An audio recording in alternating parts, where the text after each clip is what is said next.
నమస్తే. తెలంగాణ శ్యామ్ ఉన్నారు నాతో పాటు, ఒకసారి మాట్లాడదాం. నమస్తే శ్యామ్. నమస్తే. పోలీసులు అరెస్ట్ చేసినట్టున్నారు ఇదే విషయం మీద. ఏం జరిగింది అసలు నిన్న? రాష్ట్రంలో ఏ ఆడపిల్లని అత్యాచారం చేసినా మీరు దీక్షలు సమ్మెలు చేయొద్దు, ప్రభుత్వాన్ని క్వశ్చన్ చేయొద్దు. క్వశ్చన్ చేస్తే మిమ్మల్ని తీవ్రవాదులాగా ఇంటికి వచ్చి తీసుకొని పోతాం, ఒక నేరస్తుని ఏ విధంగా అయితే తీసుకొని పోతారో ఆ రకంగా తీసుకొని పోతాం అనేటువంటి తరహాలో పోలీసులు వ్యవహరించారు. వాళ్ళ వెనకాల ఎవరుండి నడిపిస్తారు? పోలీసులు ఎవరు గైడ్లైన్స్లో పనిచేస్తారు? ప్రభుత్వాల గైడ్లైన్స్లో పనిచేస్తారు. ఆ ప్రభుత్వం రేవంత్ రెడ్డి, ఆ రేవంత్ రెడ్డికి బండి సంజయ్ చెప్పినట్టు ఇంటాడు. శ్యామ్ ఎన్కౌంటర్కి బండి సంజయ్ ప్లాన్ చేసిర్రు అని చెప్పి చంపుకోవాలి. నేను ఏమంటున్నాను, మీ ఆఫీస్ దగ్గరికి వస్తా కత్తులతో పొడుస్తావా? మందుల స్వామిని చంపడానికి పోయినట్టు, కౌశిక్ రెడ్డిని చంపడానికి పోయినట్టు నువ్వు నా దగ్గర రాకు, నేనే వస్తా అంటున్నా. నన్ను చంపుగా నా పాపకు న్యాయం చేయని దండం పెడతా, ఆ పాప కుటుంబానికి న్యాయం చేయని కాలు మొక్తా, ఆ పాప తల్లి కడుపు కొత్తం తీర్చుని దండం పెడతా. నన్ను చంపుతా అంటున్నావు కదా, చంపు. నువ్వు చాలా మందిని సిమ్టమ్స్ కనిపించినాయి మీకు నిన్న? అంటే ఇప్పుడు ఒకటే, ఫోన్ లాక్కున్నారు, ఎటు తీసుకుపోతున్నారో నాకు తెలియదు.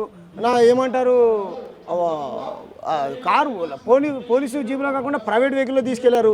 ఓ తమ్ముడు టైంకి వచ్చి అన్న ఎడిపోతున్నాను వీడియో తీశాడు తప్ప నా వీడియో నేను ఎలా తీసుకుంటాను చెప్పు? పొద్దున్న ఎత్తుకొని పోతే ఎవరు గతి లేరు. నేను తర్వాత ఇన్ఫార్మ్ చేస్తే ఓ తమ్ముడు వచ్చి అప్పుడే వాళ్ళ చిన్నపిల్లలు తీసుకొని వచ్చి అక్కడే ఉన్నాడు తమ్ముడు. ఆ తమ్ముడు అన్న ఇటు తీసుకుపోతే పోలీసులు లాగేశారు ఆ తమ్ముడిని కూడా. ఆయన వచ్చి మీడియా మిత్రులకు చెప్తే వేరీ శ్యామ్ అని సోషల్ మీడియా మొత్తం ఎక్కడ శ్యామ్ అని తెలంగాణ సమాజం, ముఖ్యంగా జంజీ యూత్, మీలాంటి జర్నలిస్టులు, సామాజిక బాధ్యత కలిగిన వాళ్ళు, ఆ కుటుంబానికి న్యాయం జరగాలనుకునేటువంటి వ్యక్తులు అందరూ అరే పిల్లాడు ఏం చేసిండు, తప్పు చేసినా అని పెద్దోళ్ళు వాళ్ళందరూ అడిగితే సాయంత్రం 8:30 వదిలేశారు. బ్రదర్, నేను ఎక్కడున్నానో చెప్పరు. తినండి సార్, తాగండి సార్. నేను తిని తాగకుండా ఉండడం కోసమే నిరాహార దీక్ష చేస్తుంటే నువ్వు తిని తాగమంటే నేను తాగుతా? తినండి సార్, తాగండి సార్. వాళ్ళకు ఒత్తిడి పైన. భగీరథకి డ్రగ్స్ అలవాట్లు ఉన్నాయి, గంజాయి తాగుతాడు, సిగరెట్ తాగుతాడు, ఇట్లాంటివి మీరు మాట్లాడడం వల్లనే ఈ అరెస్ట్ జరిగింది అనుకోవచ్చా? మరి ఫోటోలు వీడియోలు బయట కనిపించేది నేను పోయి తాపించిన బ్రదర్, నేను పోయి తాపించిన అండి. కార్ దగ్గర ఒక రెడ్ కారు బ్లాక్ కారు ఉన్నది, ఫోటోలు అయితే వైరల్ అవుతుంది. అది నేను పోయి తాపించిన. వాళ్ళు ఏమైనా అంటారులే కానీ నేను పోయి తాపించిన. టెక్ మహేంద్ర యూనివర్సిటీలో నేను కొట్టమని చెప్పినా, నేను తిట్టమని చెప్పినా? చెప్పు బ్రదర్. అట్లాంటి అలవాట్లు ఉన్నాయా? వీడియోలు కనపడుతున్నాయి. ఇప్పుడు సార్ నేను పర్సనల్ ఓట్లు ఎవరికైనా ఉంటాయి బ్రదర్. నాకు కూడా ఉన్నది అనుకుందాం, ఫర్ ఎగ్జాంపుల్ నీకు కూడా ఉంది అనుకుందాం, పర్సనల్, ఓకేనా?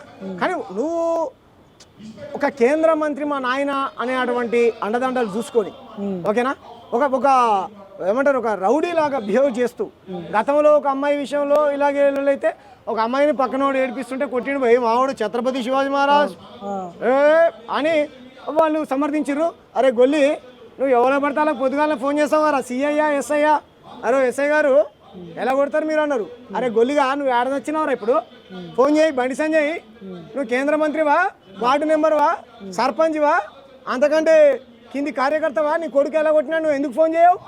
అరే గొల్లి చెప్పురా తీన్మార్. మళ్ళీ ఒక్కడనో మాట్లాడుతుండీ. ఇప్పుడు కవిత మాట్లాడుతూ అమ్మాయి మేజరా మైనరా అనే చర్చ బయట జరుగుతుంది. అవును, పొలిటికల్ గా అబ్బాయి పేరు తీసుకొని చిన్న పిల్లోడు కింద లెక్కేసింది భగీరథ్. అవును, ఎట్లా చూడాలి ఆమె స్టేట్మెంట్?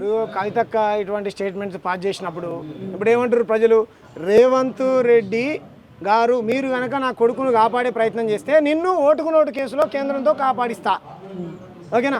సరే, ఇప్పుడు కవితక్క ఎందుకంటే క్లీన్ షీట్ వచ్చింది కదా కవితక్క అయితే కేసులో, లిక్కర్ కేసులో. సరే వచ్చింది. మళ్ళీ ఏమైనా కేంద్రం ఇబ్బంది పెట్టకుండా ఉండడం కోసం కేంద్ర ప్రభుత్వం మేము అలానే అనుమానాలు మరి ప్రజల నుంచి వస్తున్నాయి. కాబట్టి మేము ఏమంటున్నాం అంటే, కవితక్క మీకు చిన్న నేరంగా కనపడుతుంది అక్క. ఆ పిల్లగాడు చిన్నోడే కావచ్చు, మరి ఆ పిల్లగాడు చిన్నోడే, మరి ఆ పిల్లగాడి కంటే ఇంకా చిన్నది కదా ఆ పాప. సమాజంలో ఒక అబ్బాయిని చేసుకుంటారు, తర్వాత దోషి నిర్దోషి తేలిన తర్వాత మర్చిపోతారు. అవును, అదే ఒక అమ్మాయి బద్నాం అయిపోతుంది కదా అనే యాంగిల్లో. మరి అదే బదనాము మహమూద్ అలీ మనవడి విషయంలో బదనాం కాలేదా? అదే జానీ మాస్టర్ పవన్ కళ్యాణ్ అభిమాని జానీ మాస్టర్ విషయంలో అమ్మాయి బదనాం కాలేదా? అదే ఒక పాటలు పాడేటువంటి ఆయన పేరు చెప్పకూడదులే, ఆయన బదనాం కాలేదా? దిగంబర్ కామ్లే విషయంలో బదనాం కాలేదా? ఈ రాష్ట్రంలో ఫోక్సో కేసులు అవుతుంటే వాళ్ళ అమ్మాయిలు బదనాం కావట్లేరా? మాట చెప్తున్నా. ఎవరి పేరు ఎక్కడైనా సార్ ఆ పాప పేరు ఎవరైనా చెప్పారా? నేనైతే చెప్పలే. వాళ్ళ ఇల్లు ఇంటి నెంబర్ ఏమైనా చెప్పామా? వాళ్ళ ఫోటోలు ఏమైనా ఎవరికైనా ఇచ్చామా? లేదు కదా. మనం ఏమంటున్నావు, నిందితుడికి శిక్ష పడాలి, బాధితురాలు కుటుంబానికి న్యాయం జరగాలి. కానీ ఇక్కడ నిందితురాలు అమ్మాయిని చూపిస్తున్నారు కదా, నిందితురాలుగా అమ్మాయిని ప్రొజెక్ట్ చేస్తున్నారు. వాళ్ళు చేస్తారు, బాధితుడిగా ఈయన చూపిస్తున్నారు కదా. వాళ్ళు ఇప్పుడు కేసును తారుమారు, అధికారం వాళ్ళ చేతులు ఉంది, కేసును తారుమారు చేయొచ్చు. అసలు కేసు నమోదు కాగానే నువ్వు రిమాండ్లోకి తీసుకోవాలి. ఈ పాటికి నిందితుడు ఆధారాలన్నీ కింద మీద చేసి ఉంటాడు. నువ్వు ఇప్పుడు పట్టుకొని ఏం ప్రయోజనం? ఇప్పుడు పట్టుకొని ఏం ప్రయోజనం అంటారు? కోర్టులో కూడా అడ్వకేట్ నిరంజన్ రెడ్డి అని చెప్పి వైఎస్ఆర్సీపీకి సంబంధించిన గంటకు 2 కోట్లు తీసుకుంటారు. బెయిల్ పిటిషన్ కూడా కొంత పోస్ట్ పోన్ చేసినట్టున్నారు. బెయిల్ ఎందుకు వచ్చేస్తాడు కదా, బెయిల్ ఎందుకు వచ్చేస్తాడు కదా, శిక్ష పడదా? పడదు. ఎందుకు పడతారు బ్రదర్? ఎవరు ఎంతమంది పడ్డారు చెప్పండి బీజేపీ వాళ్ళకు శిక్షలు? నాకైతే నమ్మ. ఇప్పుడు నేను ఏమంటున్నా అంటే, నీకు నిజంగా నువ్వు సత్యపురుషుడు అయితే, నిండు రాజకీయంగా బదనాం చేస్తున్నారు అనుకుంటే, నీకు ప్రజాదరణ ఉంటే కనుక ఓకేనా, కోర్టులో శిక్ష కాదు, నువ్వు ప్రజాక్షేత్రం, నువ్వు రాజీనామా చేసి ప్రజాక్షేత్రంలోకి వచ్చి పోటీ చేయి, పోటీ చేసి నిలబడి మళ్ళీ ప్రజాదరణ పొంది గెలిచి చూడన్నా నా మీద ఎన్ని అవాండాలు మోపినా సరే నేను గెలిచినా నిరూపించుకో. గతంలో మేనేజ్ చేస్తున్నారా లేదా బ్రదర్? కోర్టులు మేనేజ్ చేస్తున్నారు. అది బ్రదర్ యశ్వంత్ వర్మ ఏం చేశాడు బ్రదర్? 150 కోట్లు తీసుకుంటూ దొరికాడు, డబ్బులు కట్టలు దొరికినాయి. అంటే అప్పుడు సామాన్యులు ఏమన్నారు, ఒరే ఇన్ని డబ్బులు తీసుకొని నువ్వు అమాయకమైనటువంటి ఏమంటారు దోషులకు ఎటువంటి తీర్పులు ఇచ్చి వాళ్ళ జీవితాలను నాశనం చేసినా ఆయన మొత్తం తిట్టిరా లేదా? ఇప్పుడు ఎక్కడ ఇంత పెద్ద చర్చ జరుగుతుంది, కోర్టులో కూడా జడ్జిలు అన్యాయం చేస్తారు, ఆర్ఎస్ఎస్ భావజాలం కలిగినటువంటి వ్యక్తులు పెడతారని ఒక ఇది ఉన్నదా లేదా మీ మీద? గోద్రా 2002 గోద్రా అల్లరి కేసులో విచారణ చేస్తున్నట్టు ఆ జడ్జిమెంట్ వాదిస్తున్న జడ్జిలు ఎక్కడికి పోయారు బ్రదర్? ఏమైపోయారు తెలుసా వాళ్ళు? ఇప్పుడు 2 జాతీయ పార్టీలు 2 బద్ధ శత్రులాగా వ్యవహరిస్తారు, కాంగ్రెస్ బీజేపీ. అవును, ఈ కేసు దగ్గరకు వచ్చేసరికి అందరూ ఒకటైపోయారు. ఏం పార్టీ బద్ధ శత్రులు కాదు, ఢిల్లీలో దోస్తులు, గల్లీలో కుస్తీలు, అవి 2 చెప్పిన కదా ఆర్ఎస్ బ్రదర్స్ టైపు, వాళ్ళిద్దరు బ్రదర్సే. కాబట్టి ఈయన నేను అప్పటి నుంచి చెప్పుకుంటూ వస్తున్నా, రేవంత్ రెడ్డి పార్టీ ఢిల్లీ పార్టీ, ఈయన బండి సంజయ్ గారి పార్టీ ఢిల్లీ పార్టీనే. అలా నువ్వు కొట్టినట్టు చేయి, నేను ఏడ్చినట్టు చేస్తా 4 రోజులు అట్లా ఇట్లా అనేటువంటి తరహాలో చేస్తా ఉన్నాడు. ఇదంతా కలిసి వాళ్ళు ఆడుతున్నట్టు. ఇప్పుడు అంటే ఇంత ట్రెండింగ్ లో ఉంది కాబట్టి మిమ్మల్ని వదిలిపెట్టారు అనుకుందాం. గతంలో గిరీష్ దారమోని లేకపోతే కొంతమంది మీద దాడులు జరిగినాయి, సంజయ్ చేపించారు అని చెప్పి చాలా ఎలిగేషన్స్ ఉన్నాయి, వాస్తవం అని చెప్పి అంటున్నారు. అవును, ఈ ఇష్యూ అయిపోయిన తర్వాత తెలంగాణ శ్యామ్ దీన్ని పెద్ద ఎత్తున ప్రజలకు చూపించిండు, చెప్పిండు కాబట్టి మీకు థ్రెట్ ఉండే అవకాశాలు ఉంటాయి. చచ్చిపోవడానికి నేను సిద్ధమంటున్నా కదా, నా తల్లి కోసం, నా చెల్లి కోసం, 17 ఏళ్ళ నా బంగారు, నా హిందూ మహిళ కోసం నేను చచ్చిపోవడానికి సిద్ధం, నా తెలంగాణ మహిళ కోసం. చంపుతా అంటారండి, ఇది కరెక్టా బ్రదర్ చెప్పండి? క్వశ్చన్ చేసే వాళ్ళని చంపడేనా? చర్చల ద్వారా జయించు ఏదైనా సమస్యని, చంపడం ద్వారా ఎందుకు జయించాలనుకుంటున్నావు? ఆ డెమోక్రసీ బీజేపీ ఆర్ఎస్ఎస్ ఐడియాలజీ అంతా చర్చల ద్వారా దేనైనా ఏమంటారు ఎదుర్కో, దాడులు చేసి చంపి ఎదుర్కోవడం అనేటువంటి ఈ నీచపోయినటువంటి ఆలోచనలు ఎక్కడి నుంచి వచ్చినాయి? మీకు చాలా మంది బీజేపీలో నాయకులు, మన ఛానల్లో కూడా చెప్పిన చాలా మంది నాయకులు ఉన్నారు బ్రదర్, పెద్దవాళ్ళు ఉన్నారు. ఇప్పుడు వాళ్ళ పార్టీ ప్రెసిడెంట్ మాకేం సంబంధం, పార్టీకి సంబంధం, వాళ్ళ కొడుకు తప్పు చేస్తాను, వాళ్ళ కొడుకు బీజేపీ కండ వేసుకొని పూగుర్తు కొట్టేమని ప్రచారం చేసిన వీడియో నువ్వు కూడా చూసినా ఉన్నాడా లేదా? జిప్సీ కార్ వేసుకుంటే ఉన్నాడా లేదా? బీజేపీ కొడుకు, బండి సంజయ్ కొడుకు బీజేపీ కార్యకర్తనే, బండి సంజయ్ బీజేపీ కేంద్ర మంత్రి. ఇక పార్టీకి సంబంధం లేదంటే ఎట్లా బ్రదర్?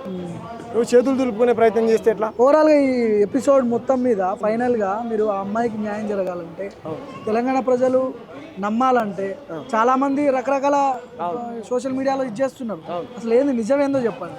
ఒకటే బ్రదర్, నేను ఏమంటాను అంటే, బండి సంజయ్ గారు మీ పట్ల మాకు ఎటువంటి ద్వేషం లేదు, ఓకేనా? హిందూ ముస్లింలు పంచాయతీ పెట్టకుండా ప్రజా సమస్యలపైన నిరంతరం కొట్లాడండి, ప్రజాదరణ పొందండి. మీ మీద ఇటువంటి విమర్శలు వస్తున్నాయి కాబట్టి, మీ కొడుకుని మీరు గతంలోనే సరిగ్గా పెంచుంటే ఇక్కడ దాకా వచ్చేది కాదని ప్రజలందరూ అంటారు. కాబట్టి మీ చిత్తశుద్ధి నిరూపించుకోవాలంటే, ఈటాల రాజేంద్ర అన్న భూ కబ్జాలు చేశాడు అనేటువంటి ఆరోపణలు వచ్చినప్పుడు ఏ విధంగా పార్టీ నుంచి సస్పెండ్ చేస్తే రాజీనామా చేసి వచ్చాడో, రాజీనామా చేసి వచ్చి పోటీ చేసి మళ్ళీ సరే గెలిచాడో అంటే, ఆ రకంగా మీరు రాజీనామా చేసి కరీంనగర్ నుంచి పోటీ చేస్తావా, తెలంగాణ ఇంకెక్కడి నుంచి అయినా పోటీ చేస్తావా, చేసి నువ్వు గెలిచి నీ చిత్తశుద్ధిని నిరూపించుకో. మళ్ళీ గెలిచే అవకాశాలు ఉన్నాయి కరీంనగర్. సంజయ్ ఇప్పుడు ప్రజల ఆదరణ ఉందంటుండు కదా, ప్రజల ఆదరణ ఉంటే గెలుస్తాడు, లేకపోతే ఓడిస్తాడు. డెమోక్రసీలో అదే కదా బ్రదర్. ఒక డెమోక్రసీ ఇప్పుడు మనిషిని ఎదుర్కోవడం అంటే చంపడం కాదు బ్రదర్, ఓడించడం. ఇది రాజనీతి సూత్రం. ఓకే, అంతేగాని పోయి నచ్చని వాళ్ళని చంపుతా. మీకు ఎట్లా ఏ విధంగా చూసినా మీకు థ్రెట్ అవుతుంది, మీరు మరి ఎట్లా తిరుగుతారు చెప్పండి? కాదు బ్రదర్, నాకైతే అనిపించింది మిమ్మల్ని నిన్న పోలీసులు ఎత్తుకుపోయిన ఆ విధానం, ఆ పరిస్థితులు నన్ను ఎప్పటికున్నా చంపుతారు. నేను ఏమంటున్నా, నేను ఇగో బ్రదర్, ఈ నేల కోసం 100,000 మంది చచ్చిపోయారు బ్రదర్. ఓ పాప కోసం న్యాయం జరగాలని కొట్లాడుతుంటే బీజేపీలో నన్ను చంపిరే అనుకో, సంతోషంగా చచ్చిపోవడం నేనే వస్తా. ఎక్కడికి చంపుతారో చెప్పండి, టైము, ప్లేసు, డేట్ చెప్పండి. నేను ఇది ఒక్క విషయం గురించి మాట్లాడట్లేదు, గతంలో ఆపరేషన్ కగార్ మీద మీరు మాట్లాడారు, డెమోక్రటిక్ పద్ధతిలో మాట్లాడండి, నక్సలైట్లను చంపడం పాపం అన్నారు. ఇవన్నీ మనిషిని చంపడం పాపం అన్నావు, ఓకేనా? ఒక మనిషిని చంపడం నేరము, వాడికి కూడా బతికే స్వేచ్ఛ ఉంటది అని చెప్పాము. ఓకే ఎవడైనా సరే వాడు డిమాండ్లు పెట్టినప్పుడు తీవ్రవాది వచ్చాడు 100 లక్షల మందిని చంపుతా అంటున్నాడు, నువ్వు అప్పుడు ఏం చేస్తావు? ఊరినైనా మనతో మాట్లాడరు, ఆయన ముందు మనల్ని బతికేయడం ఆ తరహాలో మాట్లాడడం తప్ప మేము అన్డెమోక్రటిక్గా వ్యవహరించే దేన్ని కూడా సమర్థించాం బ్రదర్. ఓకే ఓకే రైట్ అన్న. Thank you.